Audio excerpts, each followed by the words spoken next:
So, anyway, no, the thing is, Joe, what people don't understand is we have to get on to Russia.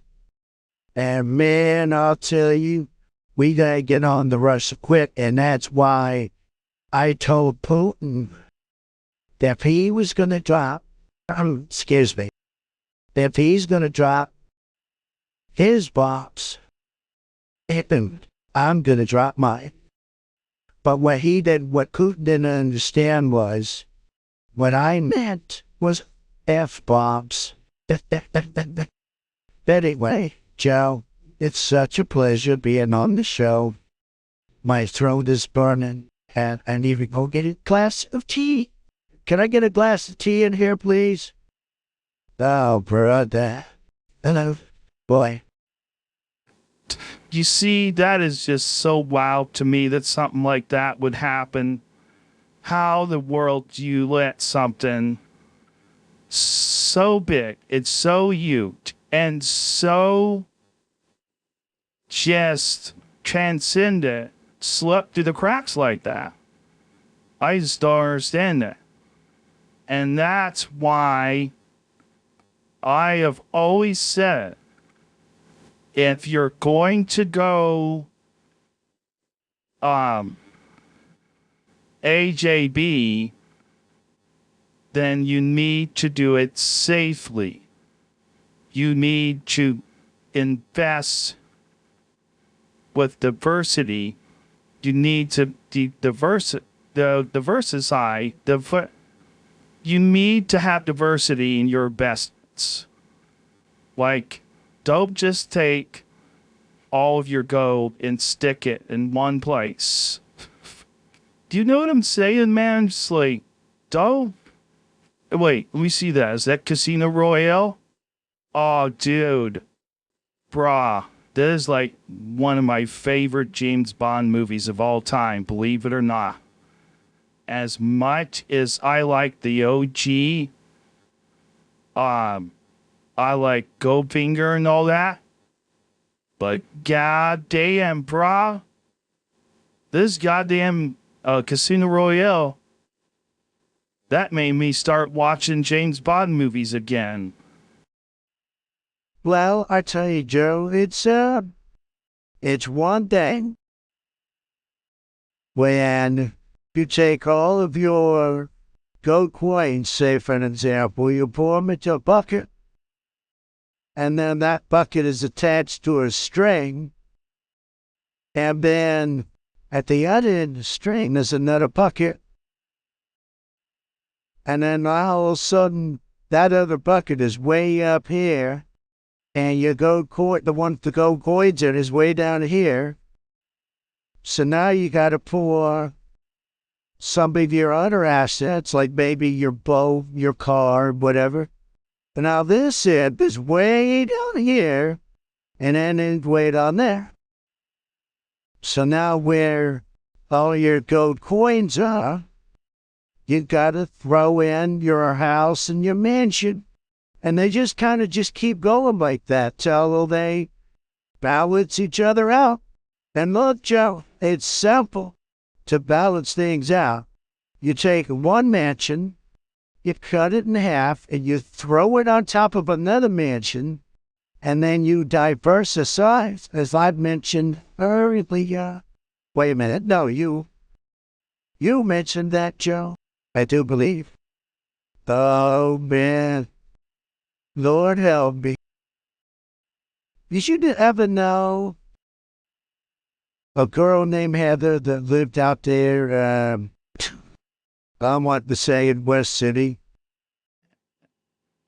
Well, look, it's like this.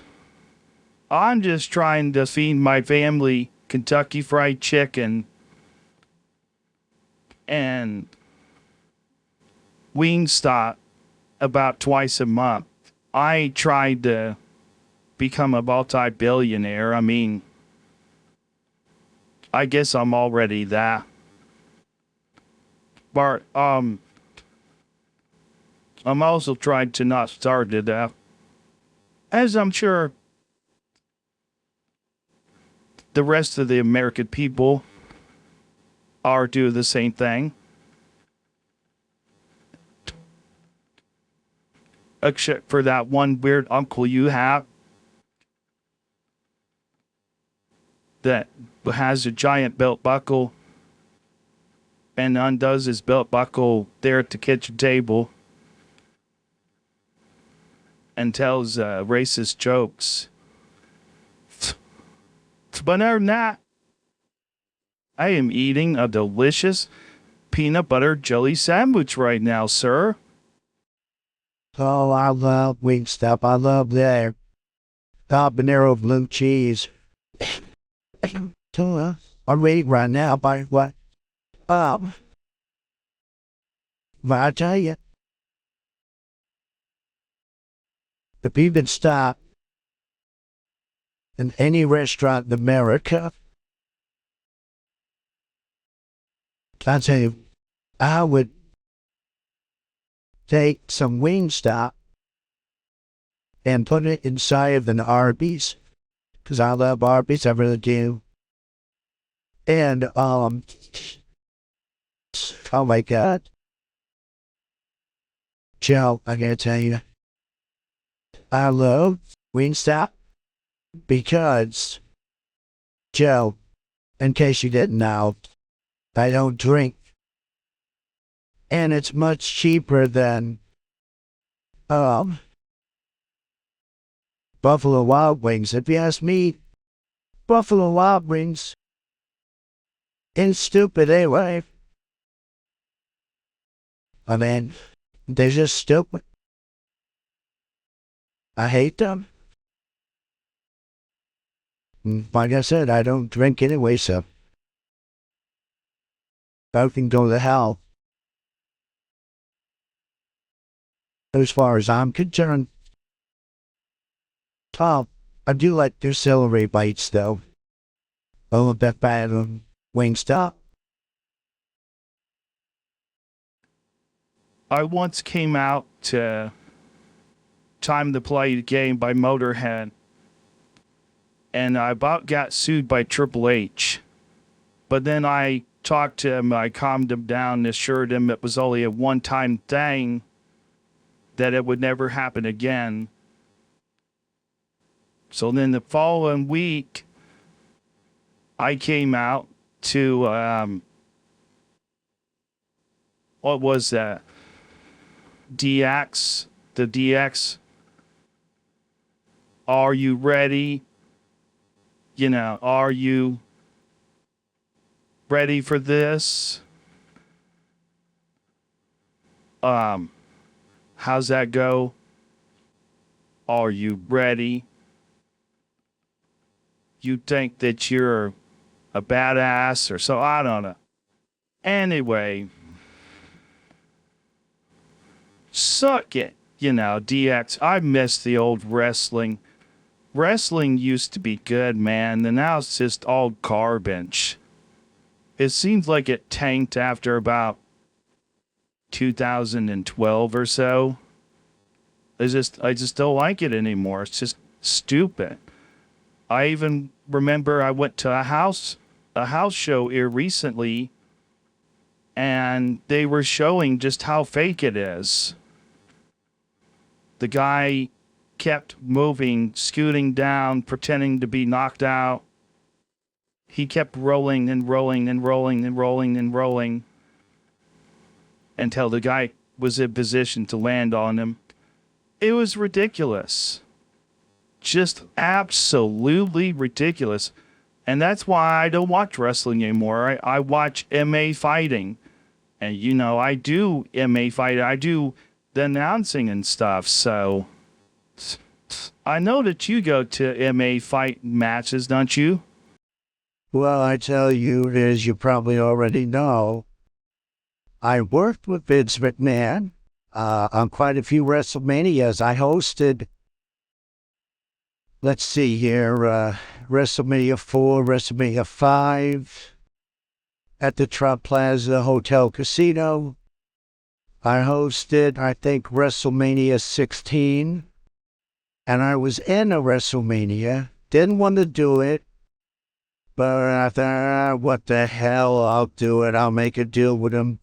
And the deal was whoever lost, if you recall, had to get a haircut, had to get his head completely shaved.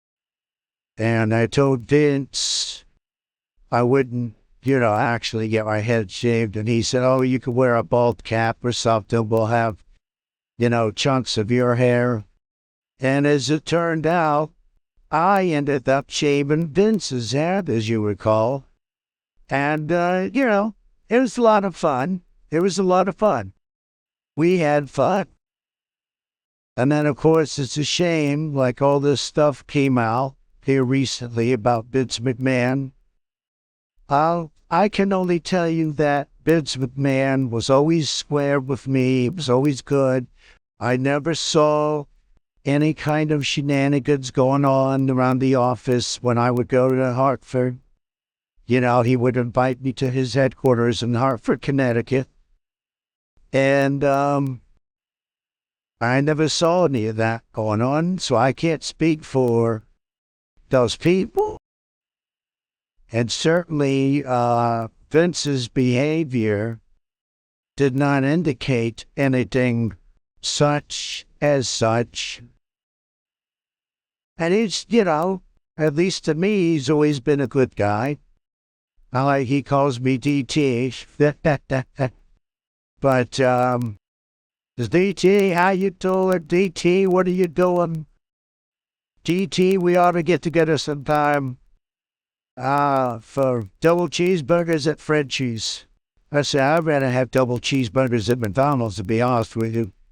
But he doesn't like McDonald's. Well, I'll tell you, I think I met Vince McMahon maybe one time. I shook his hand, and we took some pictures together. I think that was about it. I went to a couple WrestleManias. I think I went to WrestleMania 21 and 30-something. I forget what it was, but I tell you, I was not too impressed by any of that. But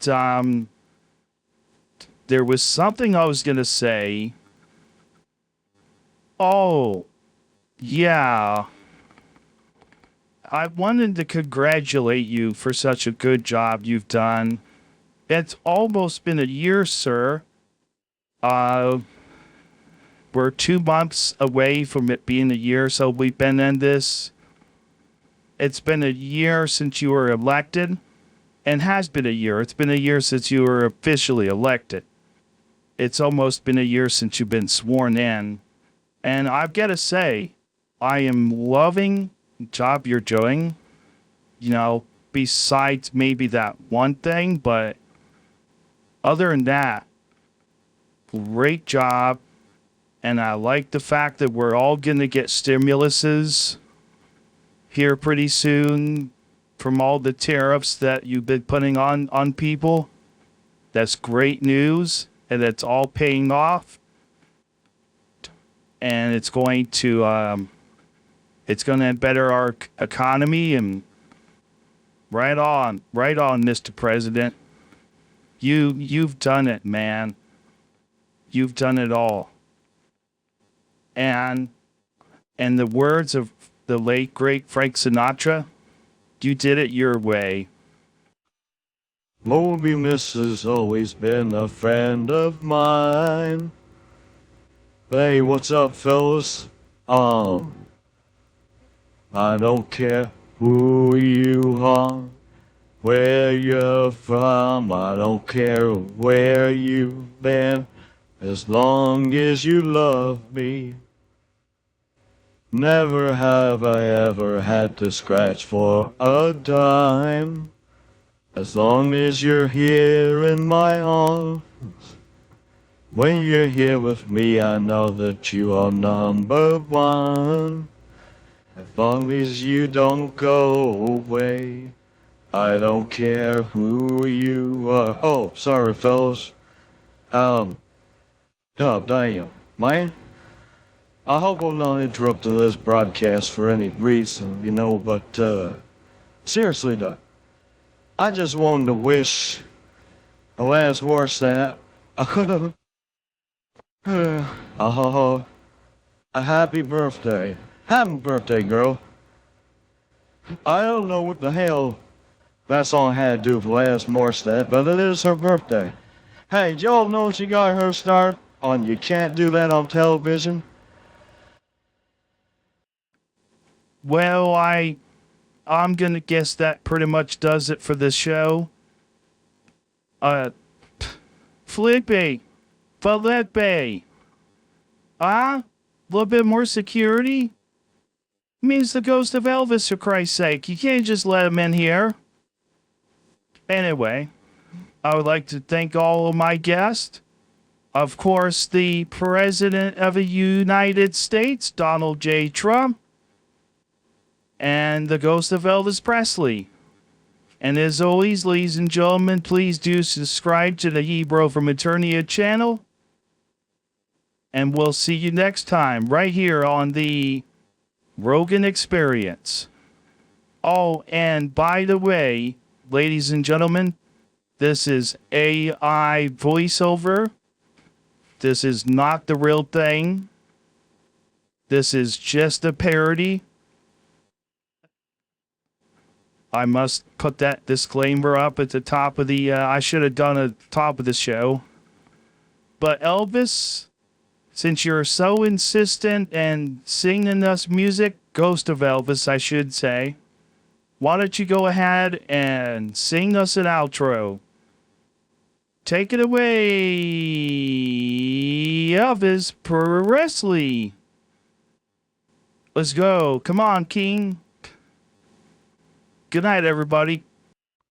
Okay, thank you, Joe Rogan. Dick having me on, by the way.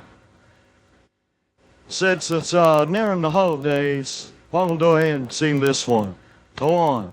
A 2, 1, 2, 3, 4. It's gonna be a blue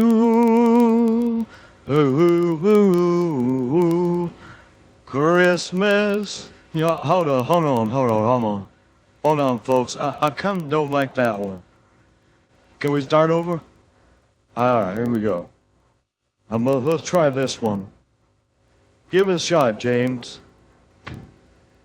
Are you lonesome tonight? Do you miss me tonight? Are you sorry we drifted apart? Are you lonesome tonight? Do you miss me?